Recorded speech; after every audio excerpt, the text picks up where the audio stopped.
वैसे तो डिकोपाज हम किसी भी सरफेस पे कर सकते हैं, जैसे कि ये कैन है, ये प्लास्टिक ग्लासेस हैं। इसके अलावे जो बॉटल होते हैं, वुड, किसी भी सरफेस पे किया जा सकता है। डिकोपाज करने के लिए जो मटेरियल्स चाहिए उसमें फेविकॉल, ये चॉक पाउडर है, इसकी जगह आप वाइट पुट्टी, बेबी पाउडर या प्लास्टर ऑफ पेरिस उपयोग कर सकते हैं। साथ ही वाइट एक्रिलिक कलर और ये पेंट ब्रशेस कई तरह के हैं, इनको यूज़ करेंगे। साथ ही ये जो ऑनलाइन में मिल जाते हैं, ये है डिकोपाज नैपकिन्स या टिश्यू पेपर। साथ ही ये है ग्लू, जो कि ऑनलाइन भी मिल जाते हैं या फिर आप घर पर भी बना सकते हैं, मॉड पॉड्स। ये चॉक पेंट है जो कई कलर्स में मिल जाते हैं, ऑनलाइन भी, और इसे घर में भी बनाया जा सकता है। साथ ही ये है वार्निश, जो डिकोपाज कंप्लीट हो जाने के बाद लास्ट स्टेप में हम इसे लगाते हैं। आप चाहे तो इस स्टेप को अवॉइड भी कर सकते हैं। सबसे पहले डिकोपाज के लिए मॉड पॉड्स बनाएंगे, जो कि एक लिक्विड ग्लू होता है। इसे फेविकॉल और पानी को मिला करके बनाया जाता है। तो फेविकॉल अगर हम 2 चम्मच लेते हैं तो पानी 1 चम्मच लेंगे और इसे अच्छी तरह से मिला लेने के बाद इसे एक बॉटल में हटा के रख देंगे। इसी तरह जेसो, जो कि एक बेस पेंट होता है, किसी भी सरफेस को हम पेंट करने के बाद ही उसमें डिकोपाज शुरू करते हैं। तो इसे बनाने के लिए भी हमें इक्वल प्रोपोर्शन में चॉक पाउडर और फेविकॉल को लेना पड़ेगा।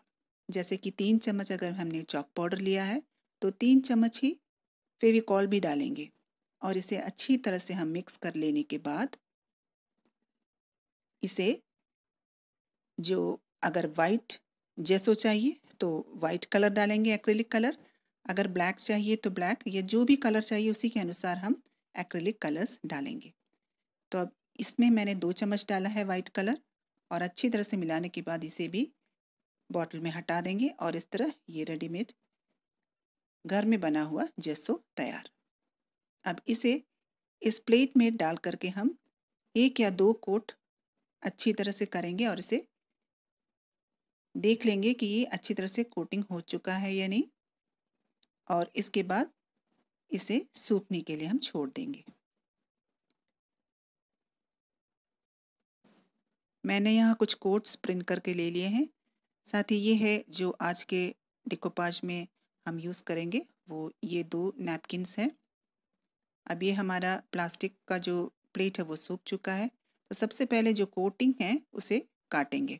तो इसे एक पेंट ब्रश को भिगा लेने के बाद इसे इस तरह से धीरे धीरे हम इस तरह से फाड़ेंगे और ये हमारा डिकोपाज करने का पहला प्रिंट तैयार है।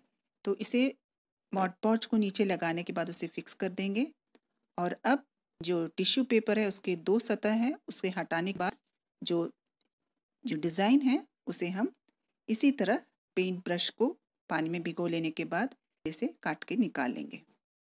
और अब इसे भी जहाँ हमें ज़रूरत हो वहाँ ग्लू लगाएंगे, मॉड पॉड्स ग्लू, और उसी के ऊपर में ये डिज़ाइन को हम रख लेंगे। फिर एक फ्लैट ब्रश या फैन ब्रश, किसी की मदद से उसे अच्छी तरह से हम फिक्स कर लेंगे। अब जो बाकी डिज़ाइंस हमने कट करके रखे हैं उसे भी इसी तरह पहले मॉड पॉड्स लगाएंगे और उसके बाद फ्लैट ब्रश या फैन ब्रश की मदद से उसे फिक्स कर लेंगे।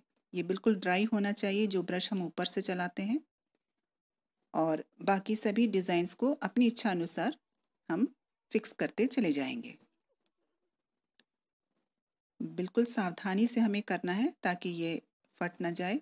सूखने के बाद हम अच्छी तरह सूखने के बाद ये मॉड पॉड्स इसके ऊपर फिर से लगाएंगे, ये जो डिज़ाइंस है उसके ऊपर, और फ्लैट ब्रश की मदद से अच्छी तरह से हम इसे फैला लेंगे।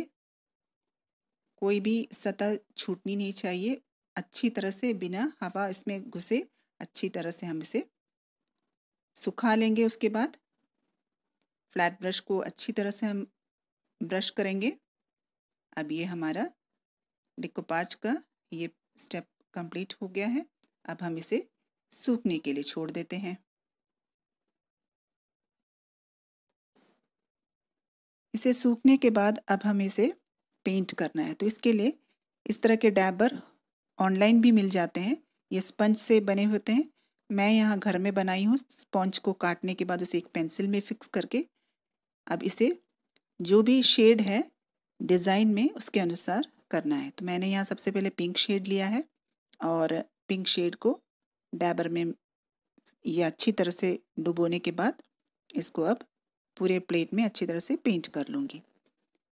साथ ही अब इसमें थोड़ा एक पीच का शेड चाहिए, जो डिज़ाइंस के जो बीच बीच में है वो पीच शेड है।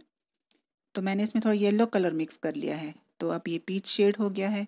तो अब इस पीच शेड को पूरे प्लेट में कर लूँगी तो इसका एक अच्छा लुक आता है।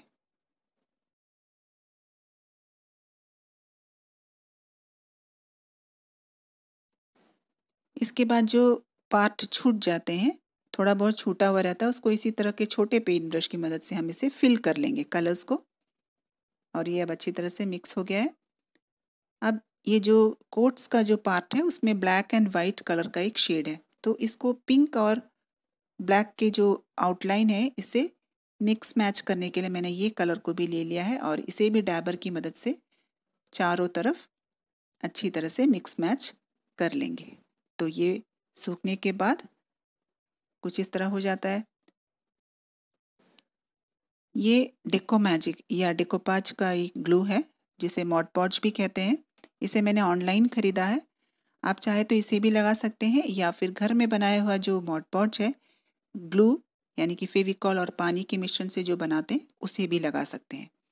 तो मेरे पास ये था इसलिए मैंने इसे लगा लिया है। इसका 1 या 2 कोट लगाने की वजह से अच्छी तरह हम सुखा लेंगे। सूखने के बाद कुछ इस तरह हो जाता है। पिछली तरफ मैंने नहीं किया है पेंट क्योंकि ये आगे का जो पोर्शन है वही दिखता है। सूखने के बाद हम चाहे तो ये वार्निश भी लगा सकते हैं। मैंने ये स्टेप इसको यहाँ अवॉइड कर दिया है। किचन के शोकेस या किचन के वॉल में ये बहुत अधिक सुंदर लगेगा। आप भी ऐसा कुछ कर सकते हैं।